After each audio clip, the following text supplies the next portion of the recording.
watching Let's Chat. Coming up in just a few days, August 25th, it is the Southern Literature Alliance. This is going to be an incredible workshop for those who enjoy books, those who make a living off writing those books, and everyone in between. So guess who's joining us to talk about that? On the far side here, it is Linda Levan, who is the executive director. Linda, good as always to see you. Good to see you, yeah. Past couple of years, we've had you in this monitor over here because of COVID. Glad to have you here in person. And you have brought along this lovely lady, Rita Lorraine Hubbard, who is a writer or an author. Do you consider yourself a writer or an author, or is there a line of difference between the two? I consider myself both. Wow, both. Good for you. I am a writer. I write all sorts of things, but I am the author of the books that I brought with me today. Including this one right here, which is called Hammering for Freedom. Yes. What is the overview of this book? Hammering for Freedom is a true story about someone who lived right here in Chattanooga, Tennessee. Really? Yes, his name was William Lewis, and William was an enslaved man. He rented himself from his owner, came here to Chattanooga, opened up a blacksmith shop, and it took him 25 years. Wow. But he bought freedom for himself and his entire family.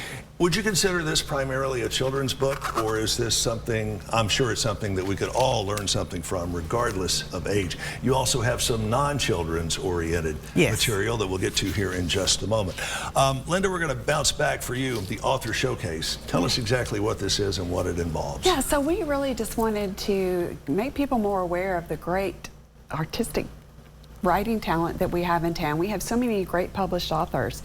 So we have 9 authors of different genres, short story, poetry, fiction, just about everything. And we're going to have a nice little art event with some music and an art gallery, and let them have their books out and give people a chance to get to know them. And I understand this is going to contain a lot of give and take between folks like me who have thought, yeah, I got the makings for a book somewhere up here, and then someone like Rita who has already published a number of these books. You're going to be sharing your knowledge, and I would imagine it's a wealth of knowledge when it comes to taking an idea from here and putting it into here. Yes.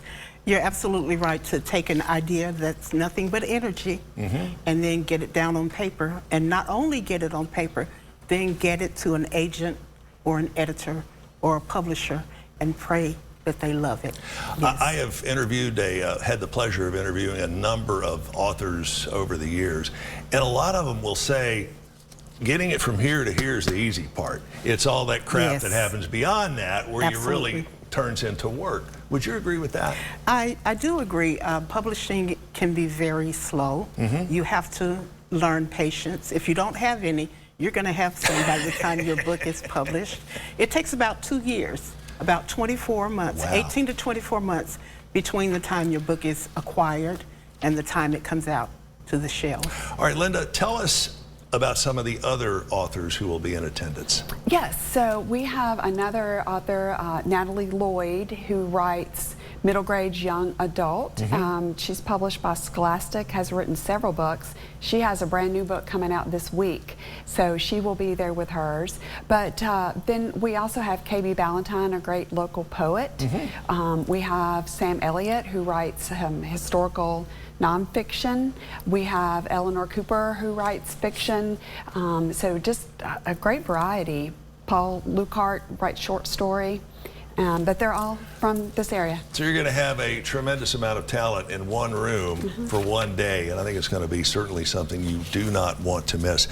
Very quickly, Rita, how can we find out more about you and about your books and pick some of these up for ourselves? Okay, so I do have a website, ritahubbard.com, online, yes.